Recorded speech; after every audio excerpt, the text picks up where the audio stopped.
থাকলেই লাভ। কথা বলেন ঠিক না বেঠি? ঠিক না? পয়সা থাকলেই লাভ।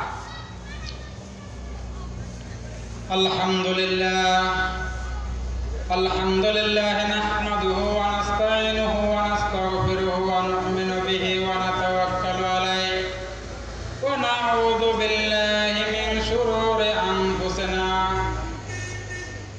ওয়া মিন সাইয়্যাতি আমালিনা মান ইয়াহদিহিল্লাহু ফালা মুদিল্লা লাহু ওয়া মান ইউদ্লিলহু ফালা হাদিয়া লাহু ওয়া নাশহাদু আন লা ইলাহা ইল্লাল্লাহু ওয়াহদাহু লা শারীকা লাহু ওয়া আশহাদু আন্না মুহাম্মাদান আবদুহু ওয়া রাসূলুহু আরসালাহু বিল হাক্কি বাশীরান ওয়া নাযীরা ওয়া দা'iয়ান ইলাল্লাহি বিইذনিহি ওয়া সিরাজাম মুনীরা।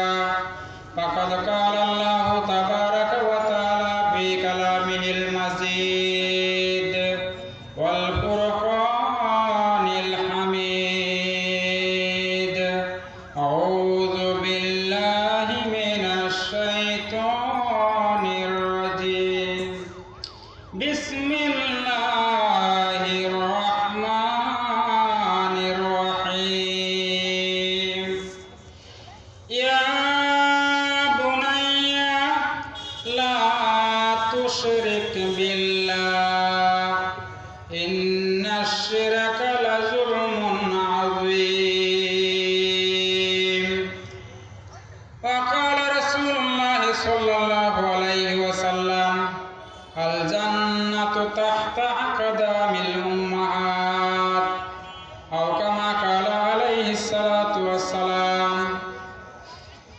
ওয়া ক্বালা তাআলা ইন্নাল্লাহা ওয়া মালাইকাতাহু ইউসাল্লুনা আলান নাবী ইয়া আইয়ুহাল্লাযীনা আমানু সাল্লু আলাইহি ওয়া সাল্লিমু তাসলিমা।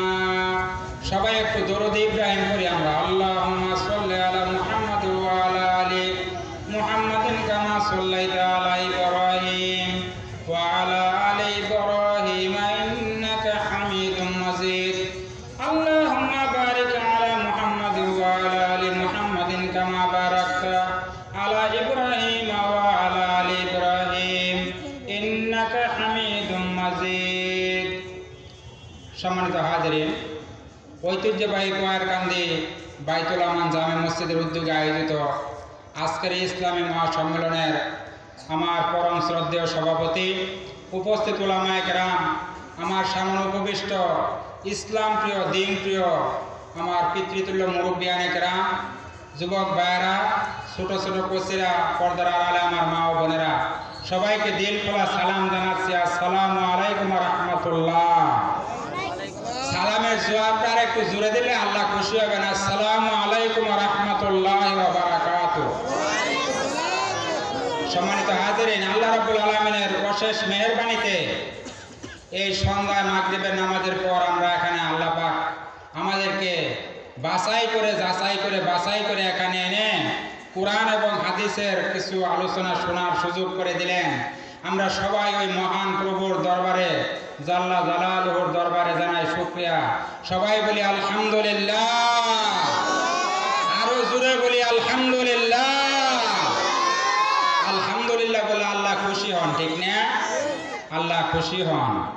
আল্লাহর যত প্রশংসা করার মাধ্যম আছে, সবচাইতে উত্তম বেস্ট মাধ্যম হলো আলহামদুলিল্লাহ বলে শুকরিয়া আদায় করা।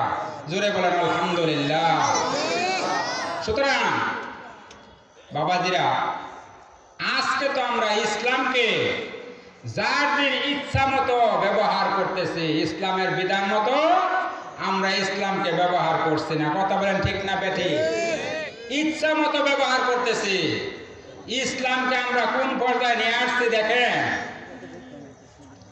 আমি শুরুতে একটা কথা বলি মেসাল দিয়া। এক লোক এক প্যান্ট কিনছে, প্যান্ট মাটি শেষরা যায়, মানে সেজন হাইটা যায়, রাস্তা পরিষ্কার করে ফেলে।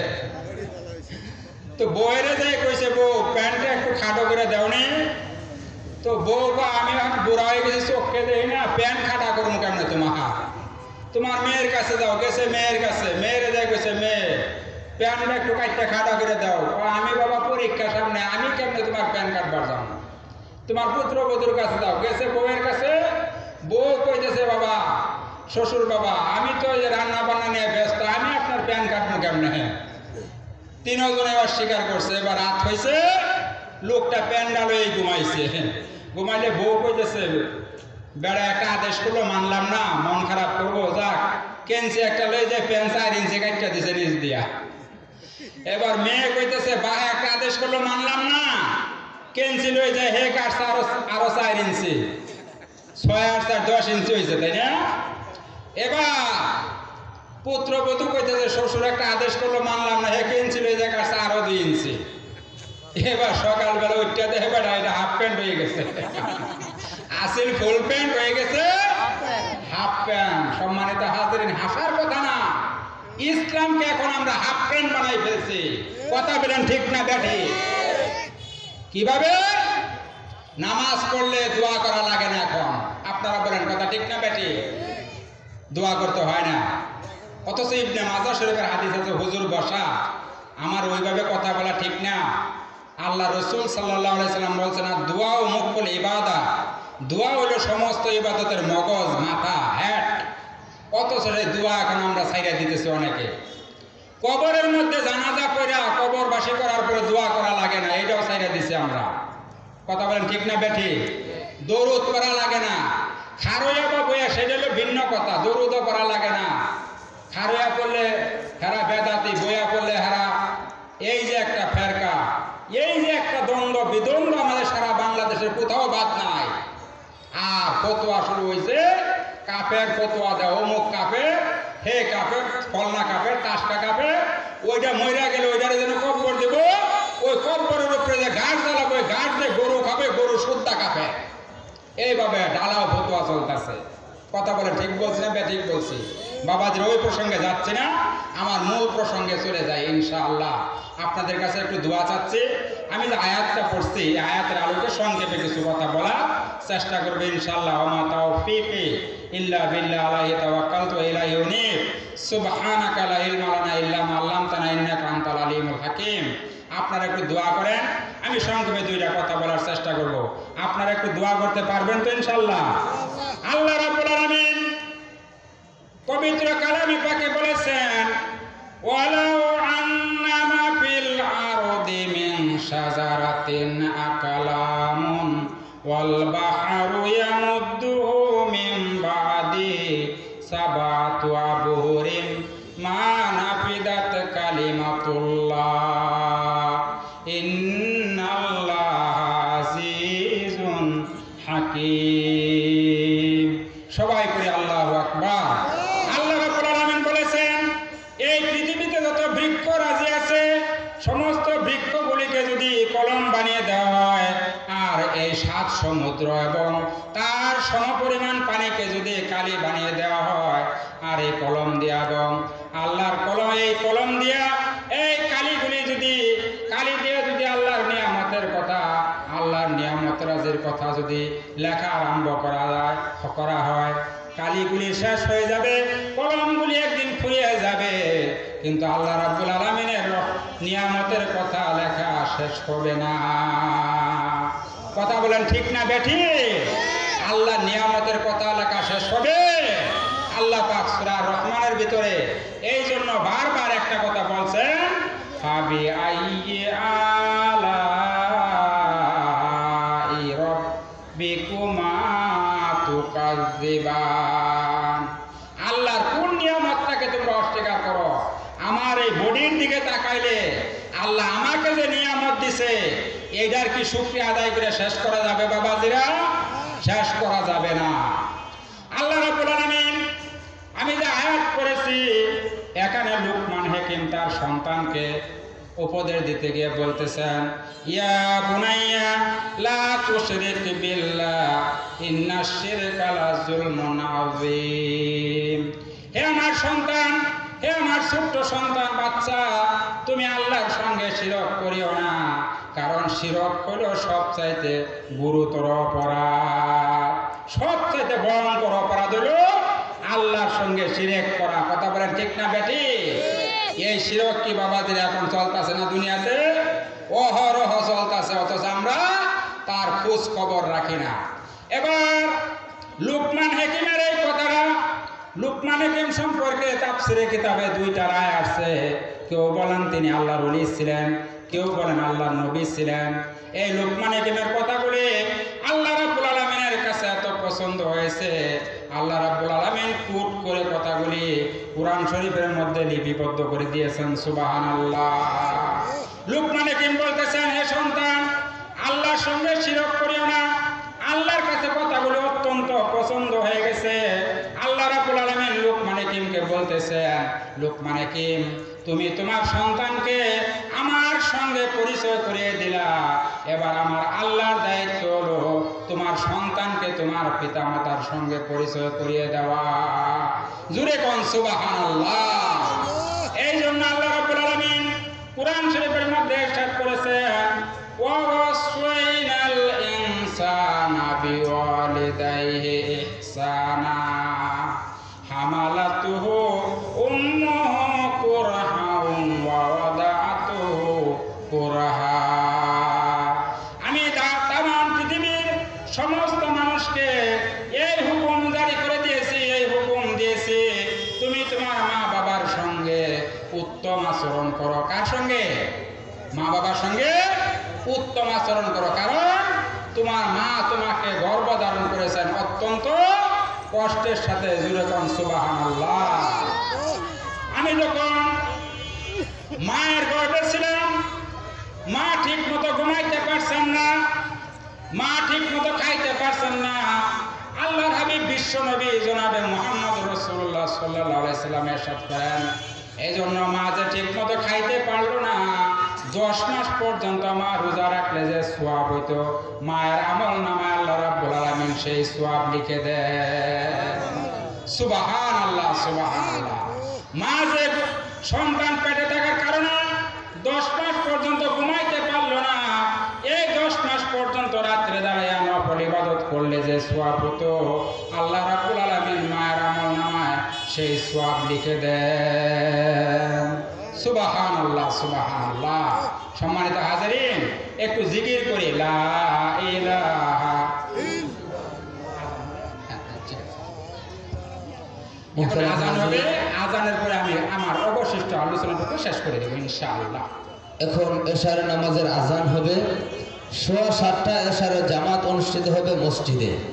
আজানের পরে হযরত ওনার আলোচনা শেষ করবেন ইনশাআল্লাহ।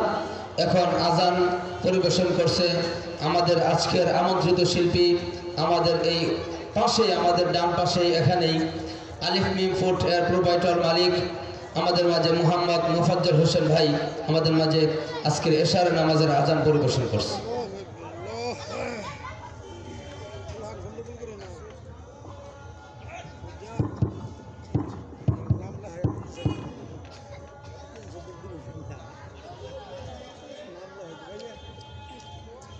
الله أكبر، الله أكبر،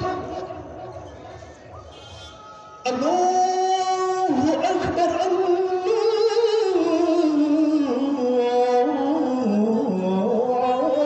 الله أكبر. أشهد أن لا إله إلا الله.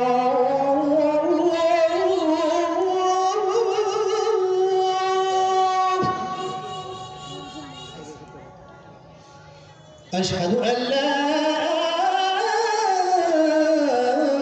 إله إلا الله.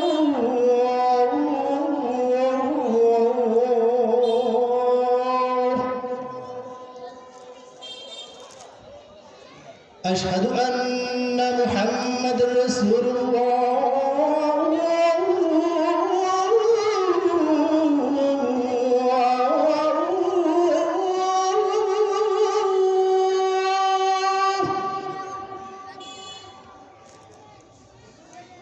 أشهد أن محمد رسول الله.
সম্মানিত উপস্থিতি, আজান কেমন লাগলো আপনাদের কাছে? ভালো লাগছে? আমরা জানি আমাদের মরহুম প্রেসিডেন্ট কি বলে এরশাদ হোসেন সাহেব, উনি আমাদের জাতীয় মসজিদে যে আজান দিতেন কারি উবাইদুল্লাহ সাহেব রহমতুল্লাহ আলাই, ওনার আজান একবার শুনছিল। শোনার পরে ওনার আজানটাই উনি রেকর্ড করে নিয়ে আন্তর্জাতিক মানের আজান হিসেবে একটি খ্যাতিমান করে দিয়েছিলেন। আমি মনে করি আমাদের এই ভাইয়ের আজানটাও এমন একটা আজানের মতন আজান, ঠিক না ঠিক? আল্লাহর কাছে আমরা দোয়া করি যেন রাষ্ট্রীয়ভাবে ওনার আজান এবং না হয় কোনো বেতার সেন্টারে যেন ওনার আজানটা ওই পর্যন্ত যাক। আল্লাহ তাআলা তৌফিক দান করুন সকলের কাছে, সকলে বলি আমিন। জি হযরত এখন অঘোষণা আলোচনাগুলো শেষ করবেন ইনশাআল্লাহ।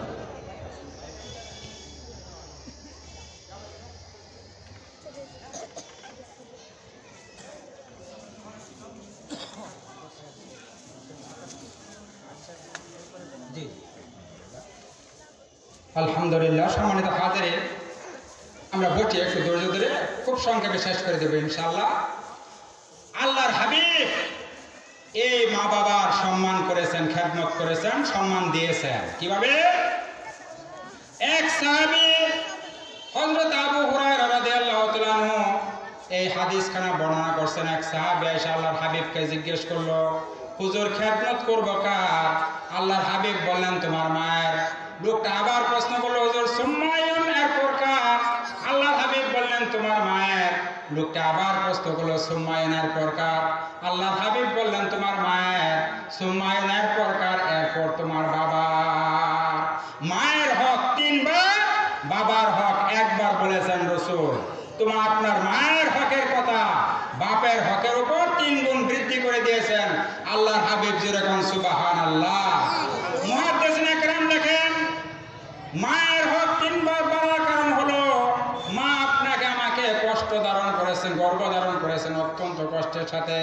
আমি যখন দুনিয়া আসছি মা অত্যন্ত কষ্টের সাথে আমাকে দুনিয়াতে পাঠিয়েছেন আল্লাহ পাক। এবং আমি মায়ের 2 বছর পর্যন্ত দুধ পান করেছি। এই যে মা যে 3 ধরনের কষ্ট করেছেন, মুহাদ্দিসিনে কেরাম বলেছেন এই জন্য আল্লাহর হাবিব মায়ের কথা 3 বার উল্লেখ করেছেন। জোরে কোন সুবহানাল্লাহ। আল্লাহর হাবিব বিশ্বনবী জনাব মুহাম্মদ রাসূলুল্লাহ সাল্লাল্লাহু আলাইহি সাল্লাম একদিন গনিমতের মাল বন্টন করতেছেন। এমন সময় এক বৃদ্ধা মহিলা আসলো। আল্লাহর হাবিব তার গায়ের চাদর বিছাই দিলেন ওই মহিলাকে বসার জন্য। আল্লাহর হাবিবের গায়ের চাদরের মধ্যে বৈশা ওই মহিলা আলাপ আলোচনা সেরে নিল। আলাপ শেষ হওয়ার পরে মহিলা যখন চলে গেল, সাহাবীরা প্রশ্ন করলেন, ইয়া রাসূলুল্লাহ, ইয়া হাবিবাল্লাহ, যে চাদরের ভিতরে স্বয়ং জিবরাইল আমিন বসার সাহস করে না, আর আপনি একটা বৃদ্ধা মহিলা দেখে আপনার গায়ের চাদর বিছিয়ে দিলেন, কে সেই মহিলা? আমরা তার পরিচয় জানতে চাই। আল্লাহর হাবিব বললেন, সাহাবীরা, আমি আমার মায়ের দুধ আমার কিসমতে তেমন হয় নাই। আমি আমার মায়ের দুধ আমার কিসমতে তেমন নসিব হয় নাই। যার কুলে চড়ে যার দুধ পান করে আমি বড় হয়েছি তিনি হলেন আমার দুধ মাতা হযরতে হালিমাতুস সাদিয়া। জোরে কোন সুবহানাল্লাহ। আল্লাহর হাবিব মায়ের সম্মান দিয়েছেন 3 গুণ বৃদ্ধি করে। জোরে কোন সুবহানাল্লাহ। এক সাহাবী আল্লাহর হাবিবকে প্রশ্ন করলেন, ইয়া রাসূলুল্লাহ, আমি আমার মাকে নিয়ে সুদূর, আমার মা বৃদ্ধা মানুষ, চলাফেরা করতে পারে না, আমার মাকে আমি কাঁধে করে নিয়ে হজ করায় নিয়ে এসেছি, আমি কি আমার মায়ের হক আদায় করতে পারছি? আল্লাহর হাবিব বললেন, মায়ের হক আদায় করবা তো দূরের কথা, তোমার মা যে তোমাকে দুধ পান করিয়েছে 1 ফোঁটা দুধের দাম তুমি দিতে পারো না। সুবহানাল্লাহ, সুবহানাল্লাহ। সম্মানিত হাজিরিন, ওই বাপ মায়ের স্থান এখন ওই যে গাজীপুরের বৃদ্ধাশ্রমে। কথা বলেন ঠিক না বেটি? ঠিক না? মা বাপ বৃদ্ধ হয়ে গেলে মা বাপকে পোলাই পান খাইতে দেয় না। এখন মা বাপকে নিয়ে ওই বৃদ্ধাশ্রমে রেখে আসে, ওইখানে তার স্থান। বলেন, আপনার কান্দে রাখলেও যাদের হক আদায় করা সম্ভব না, আর সেই বাপ মাকে নিয়ে পুরা কপাল মুসলমান ওই বৃদ্ধাশ্রমে নিয়ে রাইখে আসে মা বাপকে। আর আর এইদিকে বউ নিয়ে আনন্দ ফুর্তি করে। কথা বলেন ঠিক না বেঠি? হযরত আবু হুরায়রা রাদিয়াল্লাহু তাআলা আনহু একদিন আল্লাহর হাবিবের দরবারে এসে কাঁদতেছেন। আল্লাহর হাবিব বলেন, আবু হুরায়রা কাঁদো কেন? আবু হুরায়রা রাদিয়াল্লাহু তাআলা বলেন, মা মেরেছে। মা মারলো কেন? হুজুর, আপনার দরবার থেকে ফিরতে আমার রাত হয়ে গিয়েছিল। মা বললেন, আবু হুরায়রা কোথায় গিয়েছিলে? আমি বললাম, মা, যার কদম মোবারক চুমতে পারলে জীবন ধন্য হয়, ওই বিশ্ব নবীর দরবার থেকে আসতে আমার দেরি হয়ে গেছে। আমার মা মুশরিকা আপনার নাম শোনার সঙ্গে সঙ্গে তার গায়ের মধ্যে আগুন জ্বলে উঠলো। বললো, হয় আমার বাড়ি ছাড়বি, না হয় মুহাম্মদ সাল্লাল্লাহু আলাইহি ওয়াসাল্লামের দরবার ছাড়বি। আমি বললাম, আমার মা, তুমি বুড়ি মানুষ, তোমার গায়ের মধ্যে যত শক্তি আছে সমস্ত শক্তি দিয়ে তুমি আমাকে পিটাও, আমাকে মারো। মারতে মারতে তোমার বাড়ি সত্য আমাকে বের করে দিতে পারো, বিশ্ব নবীর কদম মুবারক ছেড়ে দিতে পারি না। জোরে কোন সুবহানাল্লাহ। আবু হুরায়রা রাদিয়াল্লাহু তাআলা এই কথা বলার পরে আল্লাহর হাবিব বলতেছেন, আবু হুরায়রা, মা তোমাকে মেরেছে, তুমি মায়ের বিরুদ্ধে আমার কাছে নালিশ করতে আসছো? আল্লাহর হাবিব এই প্রশ্ন করার পরে আবু হুরায়রা রাদিয়াল্লাহু তাআলা বলতেছেন, হুজুর, না, আমি মায়ের বিরুদ্ধে নালিশ করতে আসি নাই। আল্লাহর হাবিব বললেন, মা তোমাকে মেরেছে, আমার করার কিচ্ছু নাই। জোরে কোন সুবহানাল্লাহ। মা তোমাকে মেরেছে, আমার করার কিচ্ছু নাই। বিশ্ব নবী বলছেন, লেজিসলেটিভ পাওয়ার আল্লাহ তাকে দিয়েছেন, শরীয়তের প্রণেতা, সারে আল্লাহ তাকে বানিয়েছেন। হ্যাঁ কইলে শরীয়তে জায়েজ হয়ে যায়, না কইলে শরীয়তে নিষেধ হয়ে যায়। সেই বিশ্ব নবী বলতেছেন, মা তোমাকে মেরেছে, আমার করার কিচ্ছু নাই। সুবহানাল্লাহ। হযরত আবু হুরায়রা বলতেছেন, ইয়া রাসূলুল্লাহ, আমি মায়ের বিরুদ্ধে নালিশ করতে আসি নাই, আমি এসেছি আপনি আমার মায়ের জন্য একটু দোয়া করেন, আমার মাকে যেন আল্লাহ হেদায়েত নসিব করে দেন। এই যে হুজুর বসা, হুজুর সব জানেন, আমি বাবাদিরা একটা কথাও কিতাবের বাইরে বলতেছি না। এই যে হুজুর বসা, আল্লাহর হাবিব বিশ্ব নবী দোয়া করলেন, বুখারী শরীফের হাদিসে আসছে, আল্লাহুম্মা ইহদি উম্মা আবি হুরায়রা, হে আল্লাহ তুমি আবু হুরায়রার মাকে হেদায়েত নসিব করে দাও। এই দোয়া করার সঙ্গে সঙ্গে আবু হুরায়রা বাড়ির দিকে দৌড় দিয়েছেন। সাহাবীরা পাঞ্জাবি টেনে ধরেছে।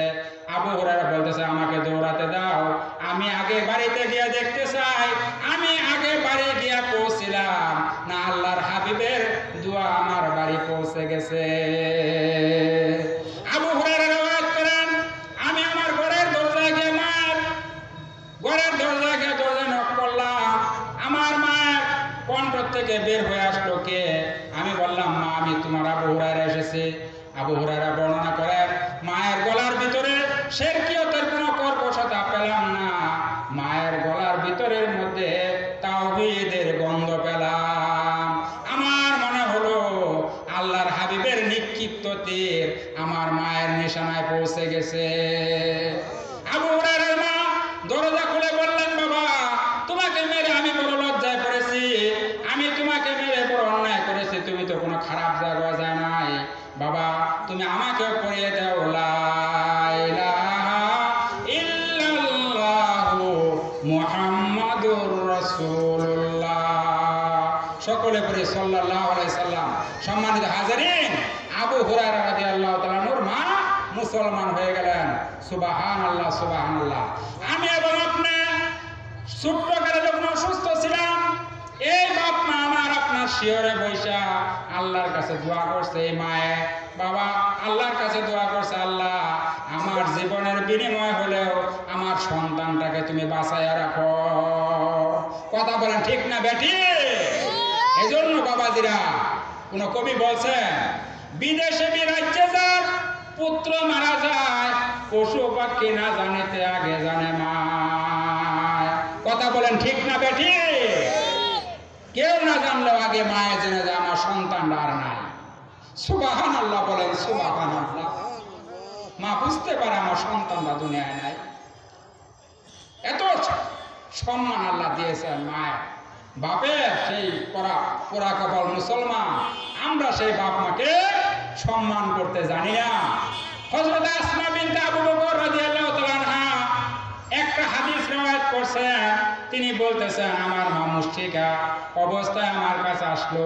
আমি আল্লাহর হাবিবের দরবারে গিয়ে বললাম, ইয়া রাসূলুল্লাহ, আমার মা আসছে আমার কাছে, অথচ তিনি ইসলাম ধর্ম পছন্দ করেন না। আমি কি আমার মায়ের সঙ্গে ভালো আচরণ করব?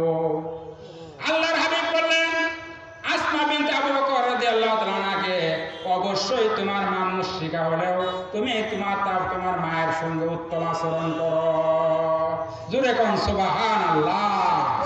বায়েজিদ বুস্তামের নাম শুনছেন আপনারা, তাই না? এই বায়েজিদ বুস্তামের মা অসুস্থ, রাতের বেলা পানি চেয়েছে, পানি আনতে গেছে, বাচ্চা অনেক দূরে, পানি আনতে দেরি হয়ে গেছে, আয়েশা দেখে মা ঘুমাই পড়ছে। বায়েজিদ বুস্তামি পানির গ্লাস হাতে লইয়া মায়ের শিয়রের মধ্যে দাঁড়ায় রইলেন। সকালবেলা ফজরের নামাজের আজান হলো। আজান হওয়ার পর মা দেখলেন বায়েজিদ দাঁড়ায় রয়েছে। মা প্রশ্ন করলেন, বায়েজিদ তুমি দাঁড়ানো কেন? বায়েজিদ বললেন, মা গভীর রাত্রে তুমি পানি চেয়েছিলে, পানি আনতে আমার দেরি হয়ে গিয়েছিল, এই জন্য আমি তোমার শিয়রে পানি লয়ে দাঁড়ায় আছি। আবার কখন তুমি পানি চাও, আমি যদি সময় মতো পানি দিতে না পারি মা তোমার কষ্ট হবে, সেজন্য আমি সারা রাত এই গ্লাসটা লইয়া পানি লইয়া তোমার শিয়রে দাঁড়িয়ে আছি। বায়েজিদের মা ওযু করে নামাজ পড়লেন, ফজরের নামাজ আদায় করলেন। আদায় করে আল্লাহর দরবারে দোয়া করলেন, আল্লাহ তুমি আমার বায়েজিদকে সুলতানুল আরেফিন বানায়া দিও। সুবহানাল্লাহ, সুবহানাল্লাহ। মঞ্জুর হয়ে গেল দোয়া, মঞ্জুর হয়ে গেল দোয়া আল্লাহর দরবারে। সম্মানিত হাজিরিন, আল্লাহর হাবিব বলেছেন তিন জনের দোয়া আল্লাহ কবুল করে থাকেন। একজন হলেন মাজলুম ব্যক্তি, যে ব্যক্তি অত্যাচারিত, তার দোয়া আল্লাহর দরবারে কবুল হয়ে যায়। আর একজন হলেন মুসাফির ব্যক্তি, মুসাফির যদি আল্লাহর দরবারে দোয়া করে আল্লাহ রাব্বুল আলামিন তার দোয়া সঙ্গে সঙ্গে কবুল করে নেন। আর মা বাপ যদি সন্তানের জন্য দোয়া করে আল্লাহ রাব্বুল আলামিন সঙ্গে সঙ্গে কবুল করে নেন। জোরে কোন সুবহানাল্লাহ। সুতরাং ওই মায়ের খেদমত করা লাগবে নাকি লাগবে না? সম্মানিত হাজিরিন, যাক, যে বিষয় নিয়ে আলোচনা করতেছিলাম আসলে একটা লম্বা বিষয়, অনেক দীর্ঘ আলোচনার ব্যাপার, কিন্তু সামনে আসার নামাজ আমাদের, এই জন্য আলোচনা শেষ করে দিচ্ছি, যেহেতু ওযু ইস্তেঞ্জার ব্যাপার স্যাপার আছে। সম্মানিত হাজিরিন, আমি আল্লাহ রাব্বুল আলামিনের দরবারে দোয়া করি আপনাদের জন্য, এবং আমিও দোয়া চাই আপনাদের কাছে। আপনারা আমার জন্য একটু দোয়া করবেন, আমি আপনাদের জন্য দোয়া করি। আল্লাহ যেন পরকালে আমাদের সবাইকে একই জান্নাতে থাকার তৌফিক দান করেন। সবাই বলি আমিন। আমার মাইকের আওয়াজ যে পর্যন্ত গেল, আমার মা বোনদের কাছে আমি দোয়া চাই, আপনারা আমার জন্য একটু দোয়া করবেন। আল্লাহ যেন আমাকে দিনের খেদমতে সময় দেওয়ার সুযোগ করে দেন। সবাই বলি আমিন। সম্মানিত হাজিরিন, আমরা এখন ওযু ইস্তেঞ্জা সেরে নামাজ পড়ি, নামাজ পড়ে আবার এই প্যান্ডেলে চলে আসি, উলামায়ে কেরাম বয়ান করবে, আমরা মনোযোগ দিয়ে তাদের কথাগুলি শুনবো, আখেরি মুনাজাত করে এখান থেকে বিদায় হব ইনশাআল্লাহ। আপনাদের কাছে দোয়া আছে, দোয়া করি, এই কথা বলে আমার বক্তব্য শেষ করছি। আসসালামু আলাইকুম ওয়া রাহমাতুল্লাহি ওয়া বারাকাতুহু। আলহামদুলিল্লাহ। হযরত